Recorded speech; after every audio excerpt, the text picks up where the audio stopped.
धर्मा का महायुद्ध अनकही कथा भाग 2 साइंस फिक्शन स्टोरी अध्याय 17 प्लैनेट X141।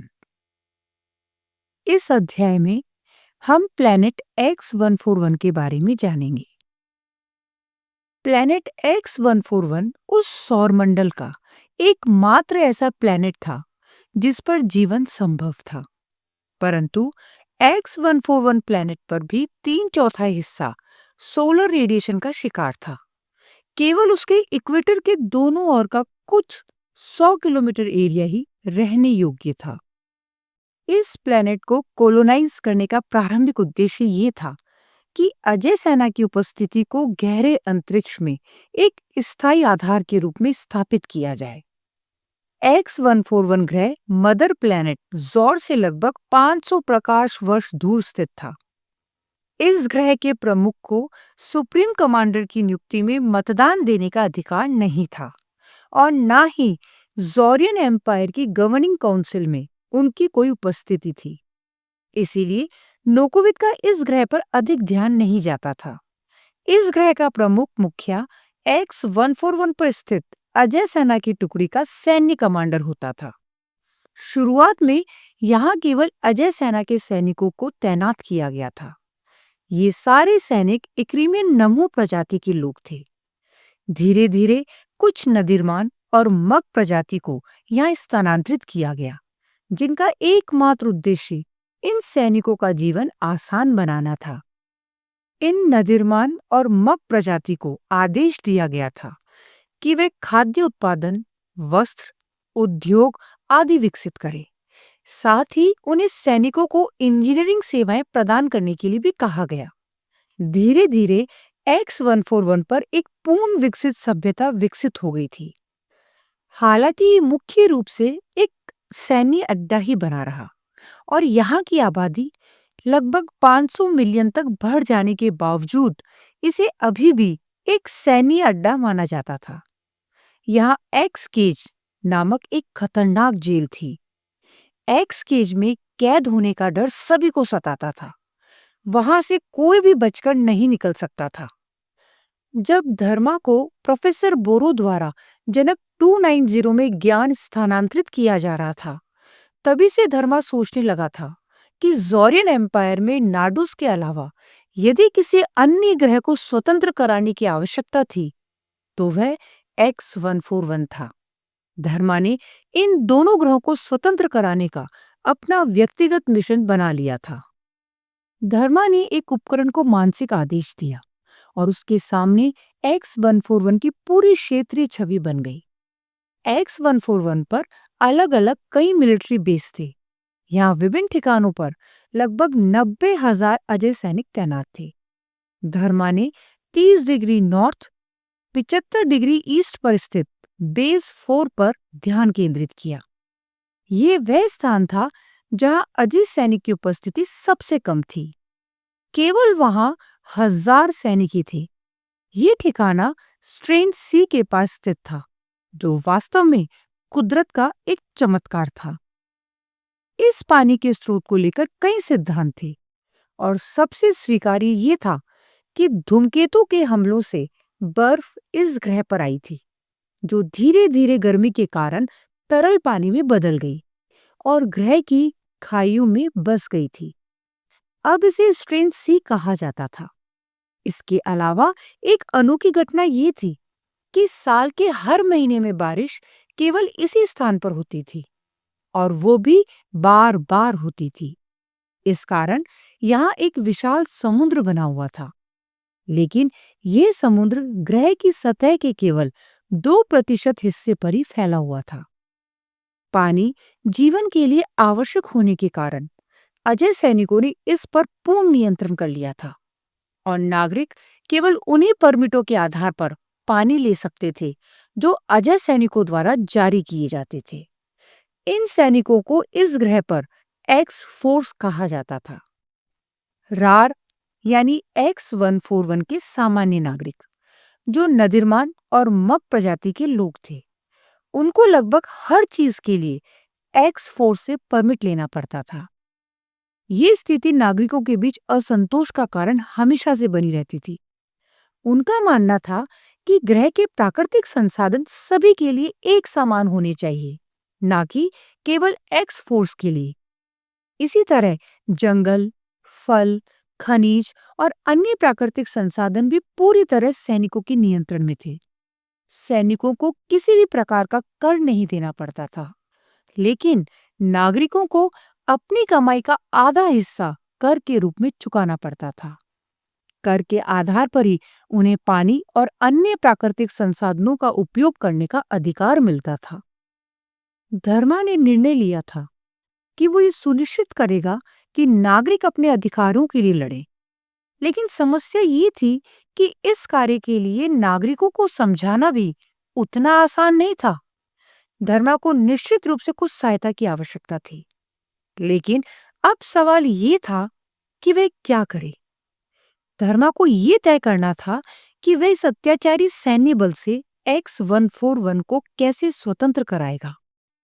उसने फिर एक नजर उस नीले थाइजर को देखा और कहा, आप वैसे भी शायद इस जनक 290 में आराम करने का सोच रहे थे। सन ऑफ गॉड, मैं आराम करने का तो नहीं, अभी तो अपनी ही कुछ रिसर्च पर काम करने के बारे में सोच रहा था। तो चलिए फिर, आप थोड़ा अपनी रिसर्च से ब्रेक ले ही लीजिए, धर्मा ने चुटकी लेते हुए कहा। तो आप मेरे को गुरु दक्षिणा देने की बजाय मेरे को अपने मिशन में शामिल करने का आदेश दे रहे हैं। आदेश नहीं महान थाइजर, सिर्फ आपसे एक रिक्वेस्ट कर रहा हूँ। धर्म के कार्य में सहायता करना भी किसी रिसर्च के समान ही पुण्य देता है। हाँ हाँ हाँ, मुझे आपकी बात तो माननी ही पड़ेगी, आखिर आपसे लिफ्ट भी तो लेनी है, थाइजर ने थोड़ा मजाकिया अंदाज में कहा। धर्मा ने मन ही मन प्लान बना लिया था। X-141 अब सन ऑफ गॉड की आंधी को झेलने वाला था। नोकोवित के विरुद्ध युद्ध की शुरुआत शायद इसी मिलिट्री बेस से होने वाली थी।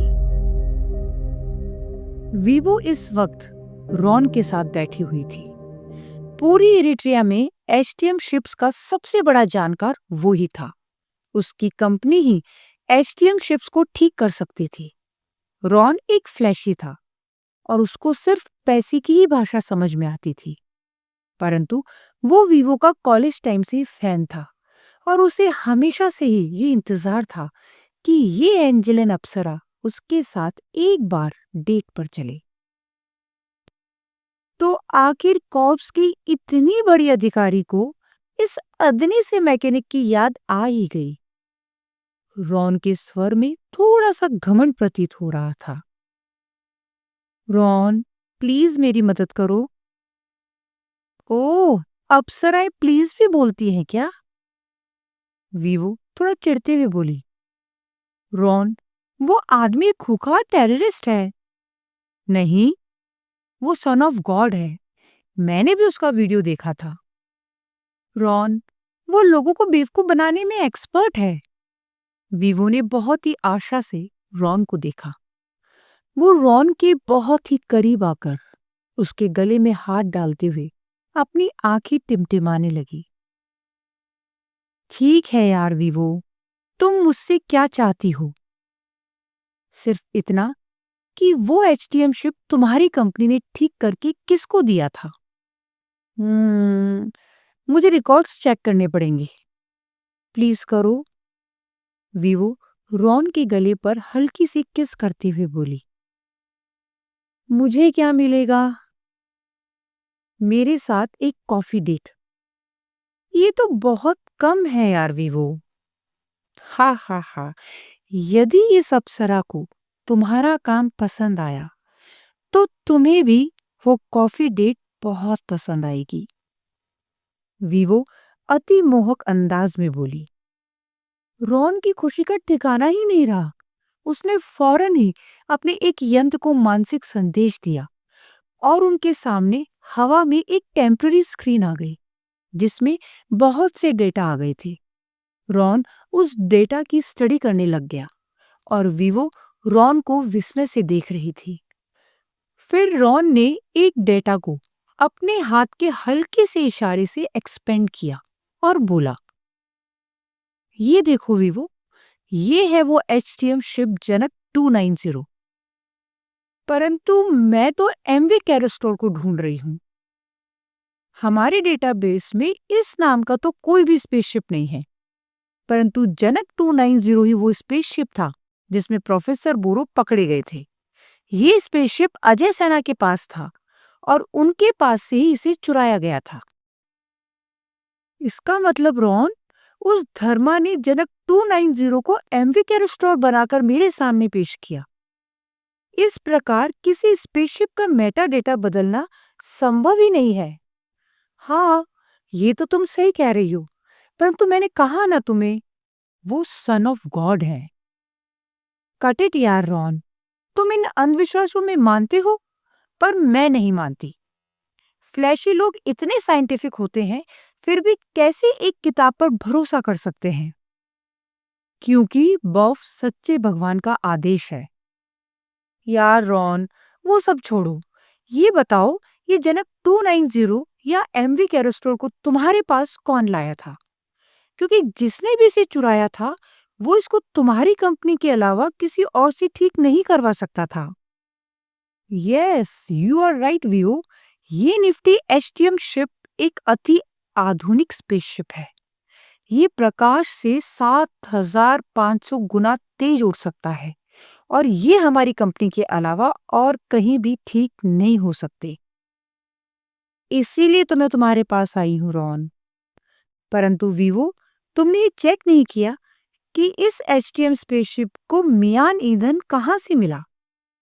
रॉन, ये ईंधन केवल इरिट्रिया में एक ही ऑफिशियल सोर्स पर मिलता है और उसे मैं चेक कर चुकी हूँ। उसने ईंधन नहीं बेचा है। पिछले कई वर्षों में अजय सेना को छोड़कर उसने ये ईंधन किसी भी प्राइवेट स्पेसशिप को नहीं दिया है। तो फिर मतलब साफ है, तुमको सिर्फ मैं ही उस लड़की तक पहुंचा सकता हूँ, क्योंकि ये स्पेसशिप हमारी कंपनी के ही किसी एक्सपर्ट मैकेनिक ने ठीक किया होगा। रॉन, तभी तो मैं तुम्हारे पास आई हूँ। तो माय ब्यूटीफुल फ्रेंड, तुम्हें इस लड़की को इरिट्रिया पर ढूंढना होगा। रॉन ने गुनिका के चेहरे को जूम किया। ये कौन है? वीवो गुनिका के चेहरे को उस टेम्पररी स्क्रीन पर देखते हुए बोली, ये ही वो शख्स है जिसने MV कैरेस्टोर या जनक 290 शिप को ठीक करवाया था। इसने इसके 5 लाख टिक दिए थे। क्या? 5 लाख टिक? वीवो आश्चर्यचकित हो गई। हाँ वीवो, अब तुम ही सोचो कि इतने पैसे कोई क्यों देगा, जबकि शायद जनक 290 की रिपेयर मात्र 1.5 से 2 लाख टिक में हो जाती है। हाँ रॉन, इसका मतलब वो अपनी आइडेंटिटी छुपाना चाहती थी। हाँ मेरी अप्सरा, परंतु जिस मैकेनिक ने इससे पैसे लेकर इसका वो स्पेसशिप ठीक किया था, उसने इससे 5 लाख टिक इसीलिए ही लिए थे ताकि इसका ये सीक्रेट कभी आउट ना हो। इसका एड्रेस, पहचान, सब कुछ छुपाने की भी कीमत थी 5 लाख टिक। थैंक्स रॉन, परंतु यार, इतने बड़े ग्रह पर मैं इस लड़की गुनिका को कहाँ ढूंढूंगी? वीवो के चेहरे पर उदासी आ गई थी। रॉन ने उसे देखा। वीवो गजब की सुंदर एंजेलिन स्त्री थी। कॉलेज में उसके ऊपर कई लड़के लट्टू थे। रॉन भी उनमें से एक था। परंतु एंजेलिन लड़कियां जितनी सुंदर होती थी, उतनी ही घमंडी भी होती थी।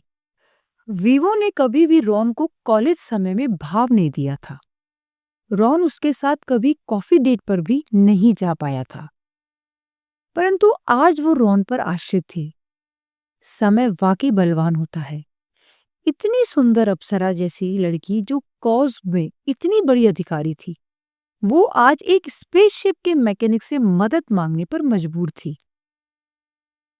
मैं चाहूं तो तुम्हें उस मैकेनिक का नाम बता सकता हूं जिसने गुनिका के लिए ये स्पेसशिप रिपेयर किया और उससे 5 लाख टिक लिए थे। क्या? ये तो बहुत बड़ी मदद होगी रॉन। शायद उस मैकेनिक से मुझे गुनिका के बारे में कुछ क्लू मिल जाए। क्लू? क्लू नहीं, पूरा एड्रेस मिल जाएगा। मेरी अप्सरा, उस मैकेनिक ने वो स्पेसशिप गुनिका के अड्डे पर जाकर ही ठीक किया था। क्या बात कर रहे हो? फिर तो उस मैकेनिक से मैं गुनिका का एड्रेस निकलवा ही लूंगी।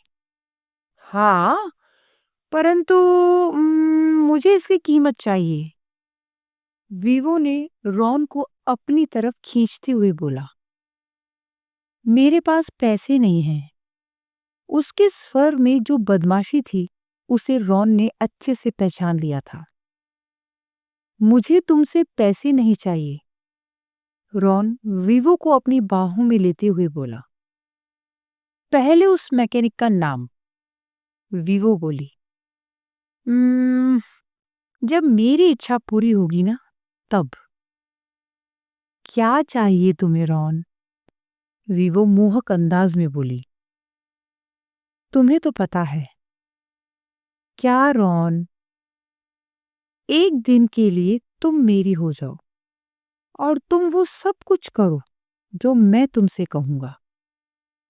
वीवो कुछ सोच में पड़ गई। परंतु इस बात की क्या गारंटी है कि तुम सच बोल रहे हो? रॉन ने वीवो को कसकर अपनी बाहों में भर लिया। उसने उसे एक लंबा किस किया। वीवो ने कोई भी प्रतिरोध नहीं दर्शाया। इतना तो मेरा विश्वास करो, रॉन वीवो से बोला। वो अभी भी उसकी बाहों में ही थी। वीवो अभी कुछ सोच ही रही थी कि रॉन उसे बाहों में लेते हुए बोला, एक दिन तुम वो सब करो जो मैं कहता हूं, और उसके अगले दिन मैं वो सब कुछ करूंगा जो तुम कहोगे। बोलो, मंजूर है? वीवो ने रॉन को अपनी ओर खींचा और उसे जोर से किस कर दिया। वीवो को किसी भी हालत में गुनिका को ढूंढना था और उसे पता था कि रॉन झूठ नहीं बोल रहा था। वो एक फ्लैशी था और स्पेसशिप का बहुत अच्छा जानकार मैकेनिक था। यदि गुनिका को उस चोरी किए हुए जनक 290 को रिपेयर करने में कोई मदद कर सकता था, वो रॉन की निगाहों से बच नहीं सकता था। पूरे इरिट्रिया में ऐसे मैकेनिक बहुत कम थे जो एचटीएम स्पेसशिप को ठीक कर सके, और ज्यादातर सभी रॉन को जानते थे। समय क्या क्या खेल खेलता है। वीवो रॉन को कॉलेज में पूरी तरह से अनदेखा कर देती थी। वो उससे ज्यादा सुंदर थी, उससे ज्यादा इंटेलिजेंट थी, और उसने इरिट्रिया की प्रशासनिक परीक्षा में टॉप भी किया था और कॉस्ट की अधिकारी बन गई थी। वही रॉन एक तुच्छ फ्लैशी जो उससे कम इंटेलिजेंट था और एक स्पेसशिप की कंपनी में मैकेनिक था। उसे सिर्फ एचटीएम स्पेसशिप ठीक करना आता था। वो अलग बात थी कि समय जब अपना खेल दिखाता है तो एक मैकेनिक एक बड़ी अधिकारी को अपने इशारों पर नचाता है, जैसे अब रॉन वीवो को नचा रहा था। उसकी जिंदगी का वो दिन एक स्वर्णिम दिन था जब वीवो उसके इशारों पर नाच रही थी। वो उसके साथ वो सब कुछ कर रहा था जो वो हमेशा से करना चाहता था। वीवो ने भी कोई आपत्ति नहीं की। वो रॉन की सारी बातें मान रही थी। उसे धर्मा को पकड़ना था और धर्मा तक पहुंचने की कुंजी थी गुनिका। गुनिका तक उसे ये तुच्छ मैकेनिक ही पहुंचा सकता था। समय की परंतु एक विशेषता ये होती है कि वो चाहे अच्छा हो या बुरा, वो बीत जाता है। रॉन के जीवन का वो स्वर्णिम दिन भी बीत गया। अगले दिन वो वीवो को किस करने उसके पास आया। तब वीवो ने उसका हाथ मरोड़ते हुए बोला, आज तू मेरा गुलाम है रॉन। तो बता, वो मैकेनिक कौन है? हाँ, मैं ही हूं, रॉन मुस्कुराते हुए बोला। वीवो के चेहरे पे अनेकानेक भाव थे। वो खुश भी थी और थोड़ी सी दुखी भी, परंतु उसकी खुशी उसके दुख से ज्यादा थी, और उसने रॉन को अपनी तरफ खींचकर एक जोरदार किस कर दिया।